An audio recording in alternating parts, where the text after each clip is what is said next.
माओवाद्यांचा सर्वात क्रूर आणि त्यांच्या मिलिटरी कमांडचा कमांडर असलेल्या माडवी हिडमाच्या एन्काउंटर नंतर देखील गाण्याच्या माध्यमातून त्याचं जोरदार उदात्तीकरण सुरू आहे।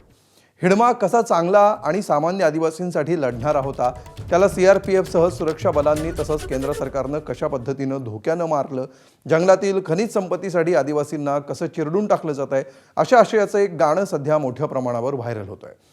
तरुणांमध्ये नक्षलवादी विचारसरणी नव्यानं पेरण्याचा प्रयत्न होत असल्याचा आरोप आता होऊ लागलाय। नक्षल पीडितांसाठी काम करणाऱ्या जनसंघर्ष समितीनं हिडमाचं उदात्तीकरण करणाऱ्या त्या गाण्यावर बंदी घालण्याची आणि गाणं तयार करणाऱ्यांना शोधून गुन्हा दाखल करण्याची मागणी केली आहे।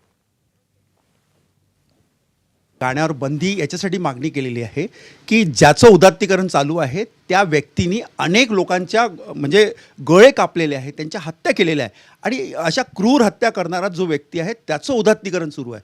म्हणजे असं भासवत आहे की हिडमाचा जो लढा आहे तो चांगल्यासाठी होता, पण चांगल्यासाठी नव्हता। त्यांनी कितीतरी सशस्त्र बलांना मारण्यामध्ये त्याची मोठी भूमिका होती।